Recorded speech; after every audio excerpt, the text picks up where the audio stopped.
Hello, my dears. My name is Joanna, and I welcome you to Johanna Draconis, the Deconstruction of C-PTSD podcast. In this episode, we will talk about sleeper trauma, or whatever name you want to give it. After last week's episode, I felt like I should explain what I meant with that term, as I created it. The sleeper trauma is one of three shapes the trauma usually takes, in my experience so far. I might learn of new shapes in the future. As far as I know, I am at the moment the only one trying to give the trauma visual shapes. So let us start with a sneaky one, that is the sleeper trauma. I have to admit, I am still a bit in a sour mood because of this little bastard. I am not sure if you noticed, but during the last months, I had to deal with clearing one PTSD and one C-PTSD. If not a bit more. Some things became only clear with a bit of distance. This made me count the traumas separately. Since then, I noticed how they were shaped differently, as in their impact, what areas they affect, and how they behave.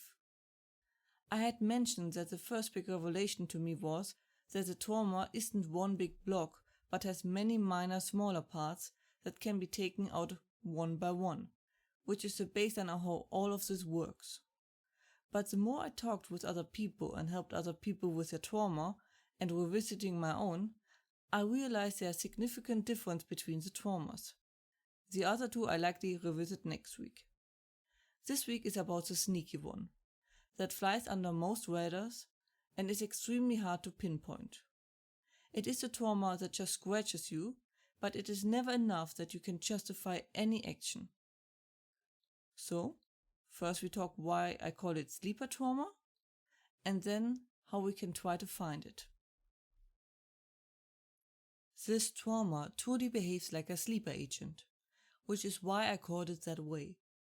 This trauma you won't notice. It is completely interwoven with you. But it still sabotages you, like it is poisoning you. Not enough to kill you, but just enough to slow you down, hinder your happiness, and making everything you do harder. It is almost worse to remove it because it is like ripping off a huge part of your skin, where in the middle of it you might ask yourself rightfully, why did I do it in the first place? Because the problem is, as much as it doesn't poison you enough, it poisons you too much for you to ignore it. But because it is like a sleeper agent, it is perfectly blended in.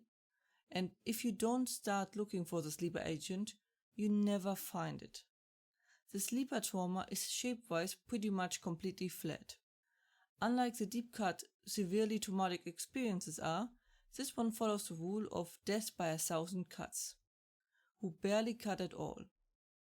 This is why the trauma is more shaped like a German pancake. But I didn't want to call it pancake trauma, as first, pancakes usually don't kill you, and secondly, that might give some people the wrong impression what this is about.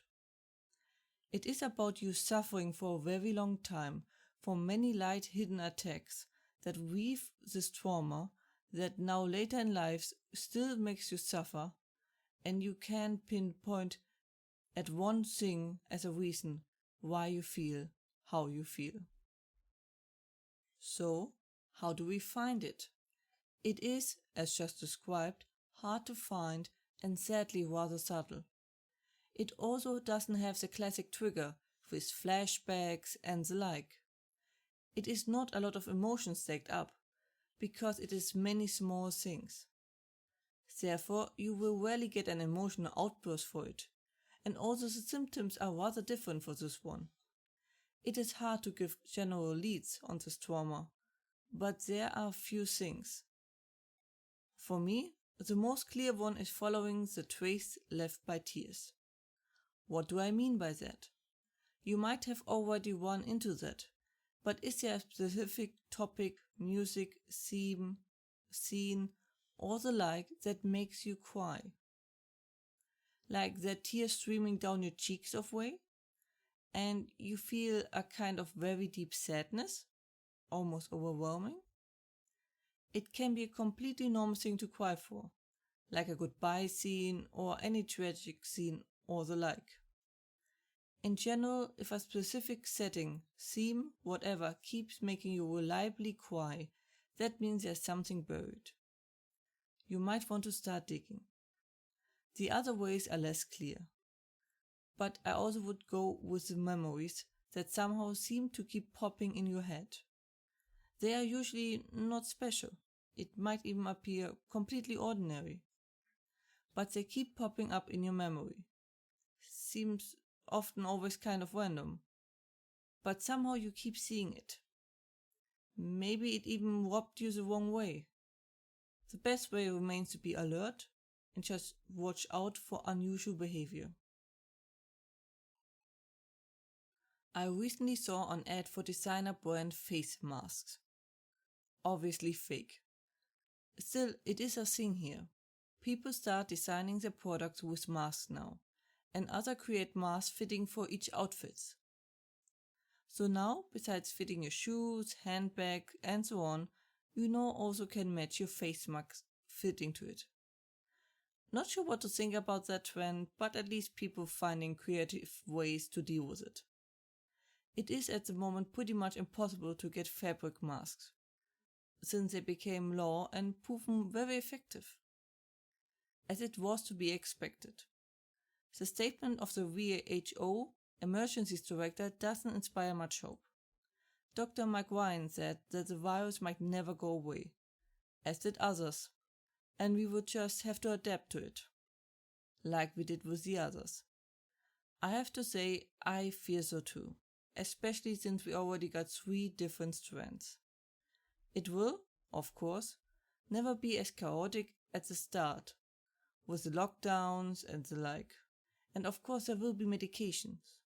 But with the virus gotten this much out of control, that might be a possibility. I will be honest, but I didn't saw these wide-reaching consequences coming. Nonetheless, I hope for the best and everyone stays as safe as they can. That was it for today's episode. I hope you found it helpful. If you have any questions or feedback and the like, please let me know at contactme@johannadraconis.com. More information and transcripts you can find as usually under johannadraconis.com/podcast. Information regarding therapy you can find under johannadraconis.com/therapy. And links are in the description. I hope to see you next time. Watch yourselves and have a wonderful time.